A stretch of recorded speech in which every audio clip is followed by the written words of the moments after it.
कि आसमां में सुराग नहीं हो सकते, एक पत्थर तो तबीयत से उछालो यारो। इस कहावत को चरितार्थ कर रहे हैं हथुआ नगर पंचायत के एक सफल उद्यमी, एक सफल पत्रकार पुष्पेंद्र जी। बिहार में नगर निकाय चुनाव होने हैं, इसको लेकर कई नगर निकाय चुनावों के लिए तारीखों का ऐलान हो चुका है, तो कई नगर निकायों में अभी भी तारीखों का ऐलान नहीं हुआ है।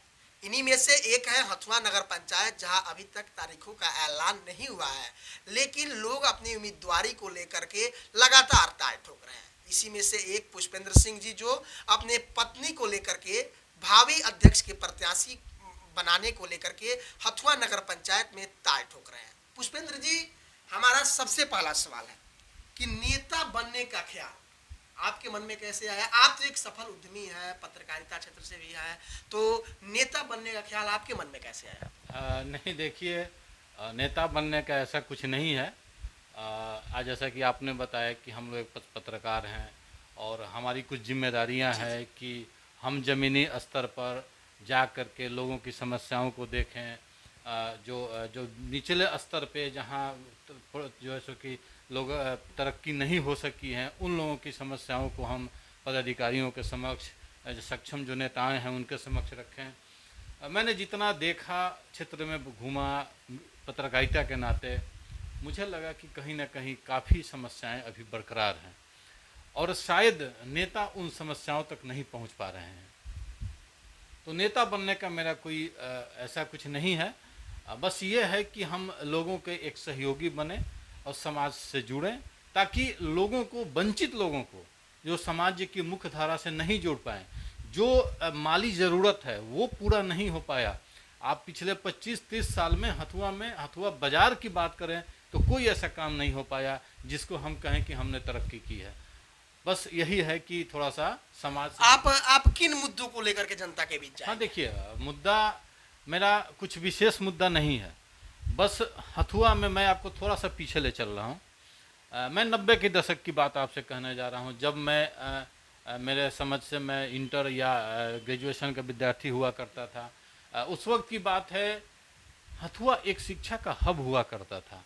हथुआ में 25 किलोमीटर 30 किलोमीटर दूर से बच्चे आते थे साइकिल चला के, कॉलेज में क्लास करते थे, ITI करते थे, पूरा दिन अपना यहाँ गुजारते थे।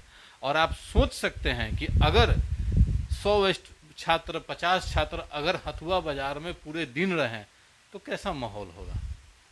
आज जो स्थिति बनी हुई है, हथुआ की पहचान लगातार हो रहे अपराध की वजह से है। एक शिक्षा का हब जो था वो यहाँ से चला गया। बात करें आप हथुआ के विकास की, हथुआ बाज़ार के विकास की, हथुआ के बाज़ार में कुछ भी विकास नहीं हो सका। आप सोचिए कि लगभग 20 गांव से जुड़ा हुआ बाज़ार है और इस बाज़ार में एक शौचालय तक नहीं है। आप सोचिए कि जो महिलाएं हथुआ बाज़ार में बाज़ार करने के लिए, मार्केटिंग करने के लिए आती होंगी, उनकी क्या स्थिति रहती होगी। बड़ी पीड़ा होता है सोचकर कि क्या 25-30 साल में सरकार ने किसी जनप्रतिनिधि को इतना पैसा नहीं दिया कि वो एक शौचालय बना सके अपने बाज़ार में। अगला सवाल हमारा है कि इस सदी का सबसे बड़ा त्रासदी महामारी कोरोना काल, इस काल में आपका जनता के लिए क्या योगदान रहा है? हाँ, देखिए, कोरोना काल जो हमारे लिए आया, ये काफ़ी त्रासदी बड़ा था और काफ़ी कष्टदायी था। मेरे समझ से शायद ही कोई परिवार ऐसा बचा हो जो इससे प्रभावित नहीं हुआ हो। जहाँ तक मेरा योगदान की बात है, तो आपने जैसे बताया, मैं पत्रकार हूँ। मैं आपको आपके चैनल के माध्यम से लोगों को बताना चाहता हूँ, मैं ये नहीं कहता कि मैंने ये किया, वो किया, ऐसे किया, लेकिन मैंने प्रशासन के समक्ष लोगों की परेशानियों को उठाया, लोगों में गरीब लोगों की भूखमरी की बातों को उठाया और जहाँ तक हो सका मैंने भी पैकेट बनवा करके हर लोगों तक जितना सक्षम हो सका मैंने किया।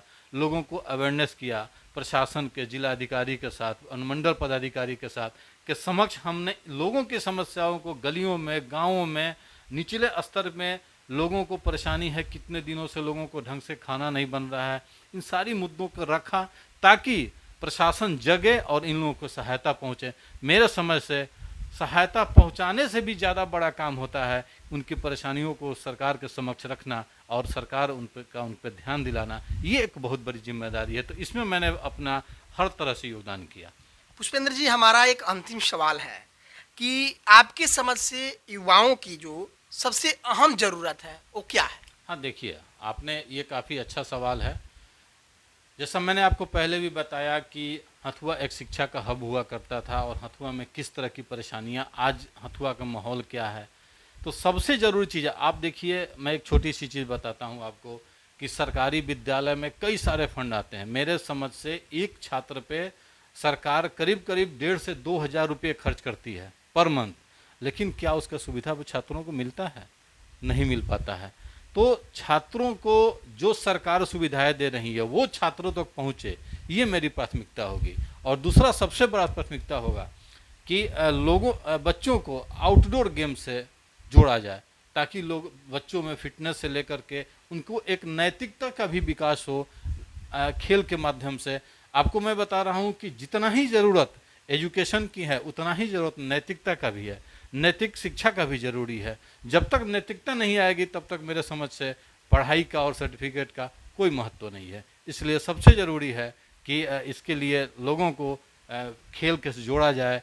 जो ग्राउंड है, कई ग्राउंड जो है ख़त्म हो चुका है, ग्राउंड को फिर से जीर्णोद्धार किया जाए, हथुआ को एक स्टेडियम दिया जाए। ये सारी चीज़ें मुख्य रूप से युवाओं के लिए काफ़ी आवश्यक है। 24 लाइव से जुड़ने के लिए आप सभी का धन्यवाद। मैं विशाल, भी न्यूज़ 24 लाइव के लिए गोपालगंज। अगर आप हमारे इस वीडियो को हमारे फेसबुक पेज पर देख रहे हैं तो इसे लाइक और फॉलो कर दीजिएगा, और यूट्यूब पर देख रहे हैं तो इसे सब्सक्राइब कर दीजिएगा हमारे चैनल के लिए, क्योंकि हम ऐसे ही एपिसोड को लेकर के आपके बीच आते रहेंगे।